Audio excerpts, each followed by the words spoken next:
As with boxing, when it's at the elite stage, you can't play games. Without necessarily striving to win. Ladies and gentlemen, this is what I told you. It's WWE. Okay? This is WWE, like I told you. It's crazy for multiple reasons. One, they have a huge size difference. Tank Davis, he's a lightweight, normally fights at 135 pounds. And Jake Paul, he's a cruiserweight, usually fights at 200. Floyd Mayweather calls out Jake Paul for the no-knockout rule in his looming clash with Gervonta Davis. He says Jake cares more about selling hype and turning it into a spectacle than facing real competition. To Floyd, the fight feels stripped of seriousness, though he admits both men know exactly what they're stepping into. Still, he reminds everyone that boxing was built on skill and the fire of true competition, not watered-down rules designed to turn the sport into nothing more than a staged show. But like I said before, they know what they're doing. Both brothers. Wade Plemons posted on X, "I think we all knew this was going to be an exhibition, but the Florida State Athletic Commission saying fighters will display skill without really striving to win with strikes to the head or other full contact moves probably isn't the best way to promote this fight, LOL." Known for sharp takes in boxing, Plemons here points directly at the commission, accusing them of softening the intensity by stressing that winning won't come through true full contact. His words hint that for fans expecting a raw boxing match, this framing drains away excitement. Floyd Mayweather, meanwhile, has always thrived on competition, even long after his official career. Analysts argue now that his push for a fight with Mike Tyson isn't only about the paycheck. It's about pride and positioning. The upcoming Jake Paul versus Gervonta Davis showdown has already stirred massive publicity, but Floyd appears set on proving that no one, not even Tank, can steal his spotlight. By arranging Floyd versus Mike, he made sure all eyes shift back to him, his fight ready to eclipse the buzz of Jake versus Tank. It's vintage Mayweather, stay relevant, control headlines, and remind the world his name still holds unmatched weight in boxing culture.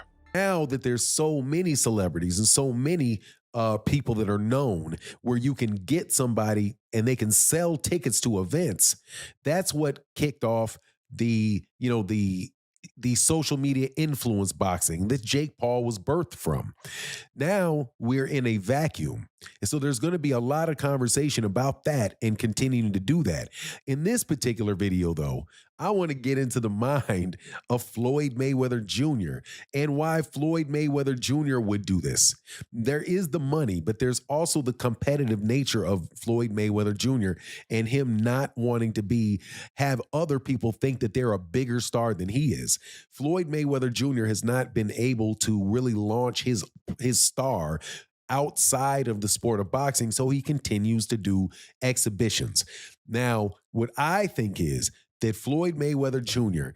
is announced it at this point in time with Mike Tyson in order to take advantage of the publicity heading into the Gervonta Davis, Jake Paul fight, which is, I do believe, set for November.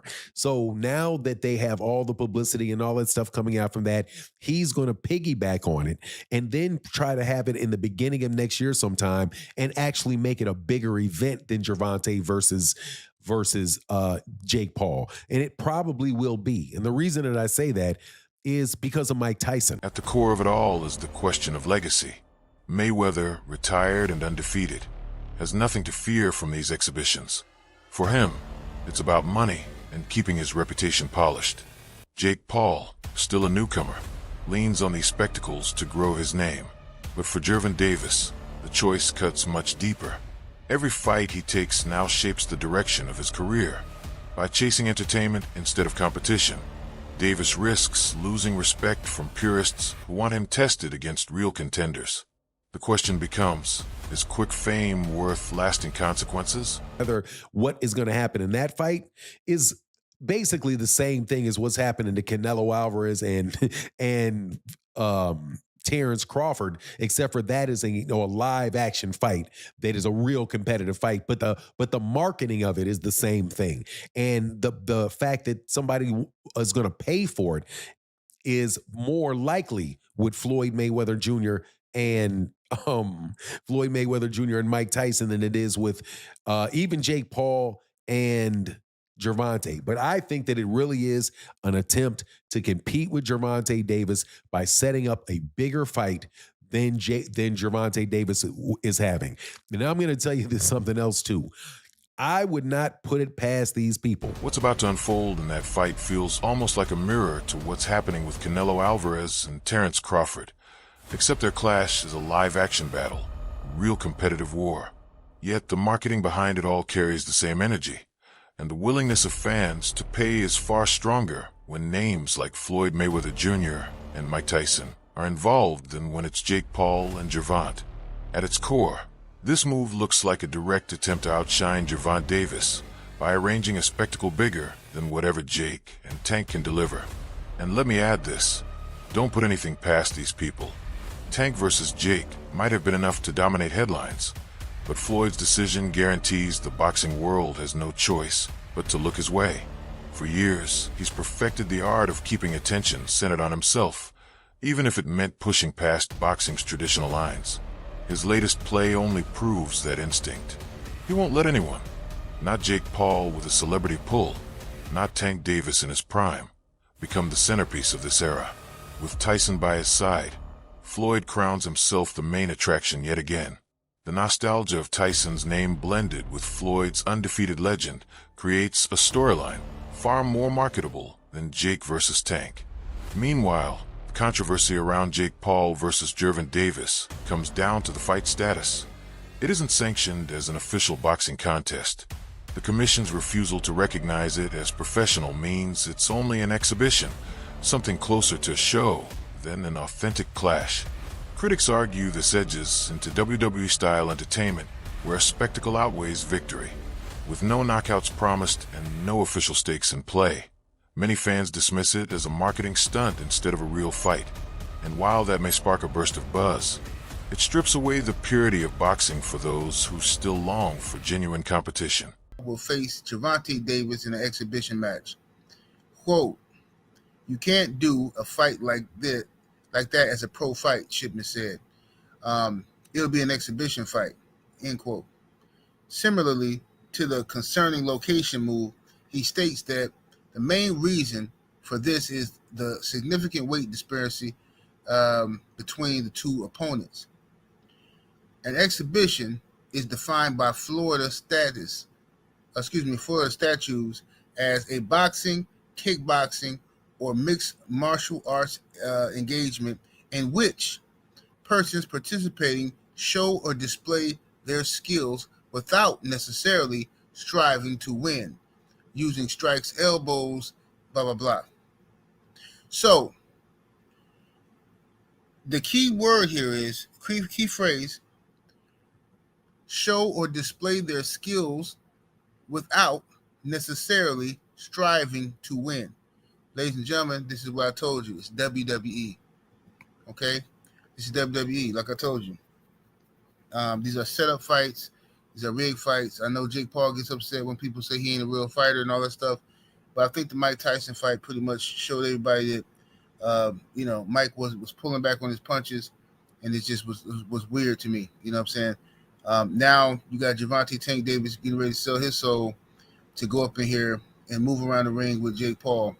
I don't know what's going to happen on this. I don't know. But regardless of the fact, the fight is going to do well because it's going to be on Netflix. So everybody got Netflix, so everybody's going to watch the fight. So it's going to be like a wrestling event, basically, a fake scripted fight. Former world champion Paulie Molina has been outspoken about his frustrations with the Jake versus Tank spectacle. To him, knockouts only matter when they come against real, evenly matched opponents. Manufactured setups like this, he argues, cheapen the sport. He also feels Jake Paul is being handed unearned credibility by appearing in events that offer spectacle without substance. In a debate with Chris Algieri, Paulie stressed that while casual fans might enjoy the show, true boxing followers know this fight lacks the integrity of real championship bouts. His words cut to the heart of it all, authenticity. One of the biggest reasons this matchup can't be viewed as professional is the massive weight gap between both men. The Florida Commission made it clear, such a disparity creates unsafe, unfair conditions. That's why they only approved it as a sparring event, with a fixed framework for decisions, instead of a sanctioned fight. The ruling reveals the built-in limits of boxing as a sport.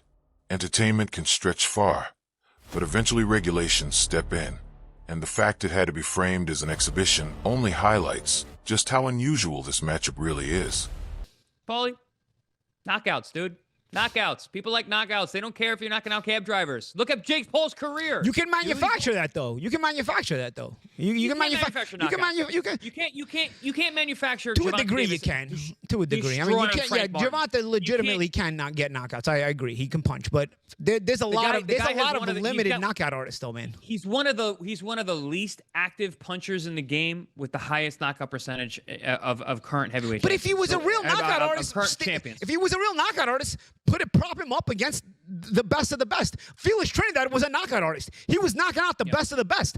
If you're a real knockout artist, prop him up against the best and show us how he smokes them. But the way Paulie, we did when Felix Trinidad was doing it. You know? The way they did when Mike Tyson was doing it in his prime. Okay, say what you want about the Mike Tyson era. He knocked out everyone from 1986 to 1989. Everyone got knocked out. Everyone. Well, by your standard, you could say that Tyson was, to a degree, manufactured. No, and because Teddy he fought everyone that was there. Everyone that was there at that time he fought. Teddy Atlas will 100% agree with this. With the expense of Witherspoon. That we're afraid of him. With the exception of Witherspoon. No, but they all, doesn't matter. He knocked them all out. There was nobody you could say in that era except maybe Witherspoon, who I contracted. You can say the same thing about? Who had contract issues with King at the time. Except for Witherspoon, there is nobody Tyson didn't fight in that era. He knocked them all out. You can't say like, oh, but if he would have fought that guy, I don't know. No, with Davis, there's guys right now that have been hanging around for years. Yo, dude, when are you going to fight them? The lightweight division was stacked with talent. Even at 130, it had a lot of talent when he was there. Didn't fight almost any of them. So it's not the same thing as the Tyson era. You want to say anything about Tyson era? Fine. It wasn't as high level or something. He still knocked out everyone. There was nobody there in that era that you can say Tyson didn't fight. Didn't say it was related. It was the same as the Tyson era. Didn't say it at all. I was actually going to say the opposite when you talk about Trinidad. Trinidad is a bona fide superstar. And the way that he was, and like you said, he fought him everybody. Up and he knocked out. And he was a knockout punches. No, of course. So that's a different thing. So is Sugar Ray Leonard. Now, you also have to compare it to your contemporaries. Nobody is selling, dude. Nobody is selling. No one sells tickets. No one has a following these days. There's very few fighters who actually sell tickets. There's a push, bro. I was at Canelo Showtime. Alvarez. I was at Showtime. Canelo Alvarez. But champ, I don't want to keep cutting you off, but I got to because here's the thing. Push. There's a push for certain people. I remember being at Showtime and even watching on HBO on TV. They're mentioning Saul Alvarez, who I didn't even know his name was Canelo at the time, as a possible Mayweather opponent when they were talking about possible Mayweather opponents. I'm like, I knew who the rest of the guys on the list were. Who the hell is this guy? Who's Saul Alvarez? That he's going on, that you're putting him in a list with all these other guys that you were bona fide champions and a high-level fight. Broadcaster Adit Oladipo offered a different perspective when breaking down the situation. He argued that putting together this kind of fight while both Davis and Paul remain in their physical prime is a serious misstep. In his eyes, exhibitions only make sense once fighters have moved beyond their peak, much like Mayweather against Logan Paul. Doing it now, while both still have meaningful careers ahead, risks pulling them away from the kind of matchups that could truly secure their legacies. For Oladipo, the issue isn't just spectacle, it's timing. Prime years can't be replaced, and spending them on sideshow events could damage their long-term reputations. Whether you agree with it or not, Gervonta is considered the #1 lightweight in the world. And it's a division that includes Shakur Stevenson, a lot of young guns coming up. I'm not any more sure if it's going to include Keyshawn Davis, but it's a hot division. He's considered #1 in that division. Like, that's why I kind of find this a bit, I don't know. Like, there are challenges out there for Gervonta. There are big money fights out there for Gervonta. We want to see Gervonta in those fights. Again, I don't know how many fights people want to see AJ in, just to make the AJ Jake Paul comparison. One, as far as I'm concerned, that was Tyson Fury. I don't really have any interest in seeing an AJ in any other more fights. Whereas Gervonta Davis, I wanted and still do want to see him in so many more fights. So, yeah, it's kind of weird. These exhibition things are, like, really and truly, they should all be when your career's done. Like, when you think of Floyd versus Logan Paul, it's done, right? Floyd versus Conor. Did he have one more after? Was that it? I can't even remember. But it was right at the end. It was done right at the end, even if it wasn't, right at the end. These guys having these exhibition fights in between what is the peak of their career is kind of weird for me. Very, very weird. And then it isn't even comparable to Ngannou Fury, because at least these guys were the same size. Like Jake Paul is a 215, 220 pound guy. I don't know what he walks around at. Gervonta fights at 135. Guessing he walks around about 155. Reports also confirmed that Gervonta Davis canceled his planned rematch with Lamont Roach in order to chase the Jake Paul showdown. The move turned heads, showing how spectacle can outweigh genuine sporting rivalries. Roach would have offered a competitive test that advanced Tank's career in the traditional sense. Instead, Davis went for the bigger payday, but a less meaningful challenge. This tug-of-war between money and legacy has become a recurring theme in modern boxing, and critics warn it sets a dangerous example for the next wave of fighters. Perhaps the most intriguing element of Jake Paul versus Gervonta Davis is the collision of attributes. Jake enters with natural size and raw power, the kind that could allow him to physically dominate if unchecked. Davis, by contrast, relies on elite skill, blazing speed, and years of top-level experience.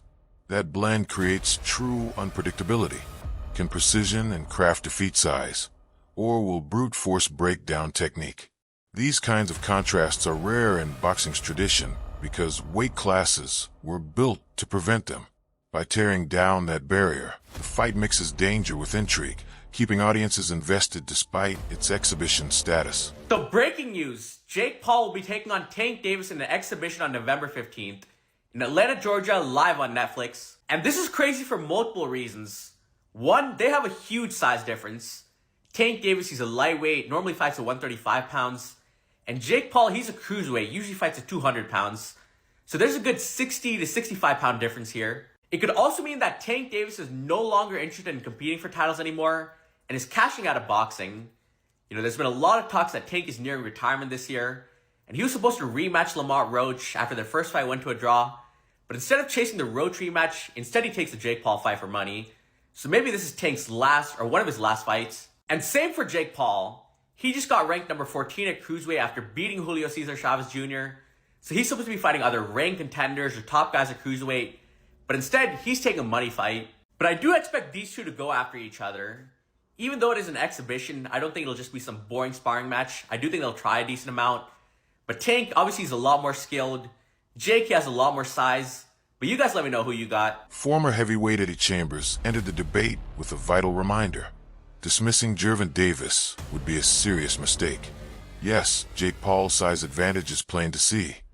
But Chambers stressed that Davis carries skills far beyond Jake's reach. A smaller fighter with sharper ability can still dismantle a larger opponent, especially one lacking refined technique. Chambers' warning shifts the lens, turning the fight from a supposed mismatch into a true test of whether Jake can withstand elite boxing intelligence. For Chambers, the lesson rings clear. Size plays a role, but skill almost always matters more. That something like this can happen, but this is social media, this is what is created. There's a lane that Jake Paul has created.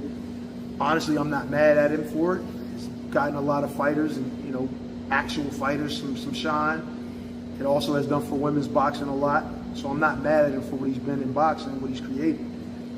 This is a little crazy right here. This is a little crazy. And a lot of people will say, Tank is too small. Let me tell you something. Anybody that gets in the ring with Tank that is not a damn dinosaur is going to feel something from it. And it ain't going to be easy to hit it. Got boxing IQ. He may not sound like an intellectual guy when you hear him talk, but he knows the ring inside and out. What truly stands out in all of this is how perfectly exhibitions operate as business ventures. Mayweather already proved the model.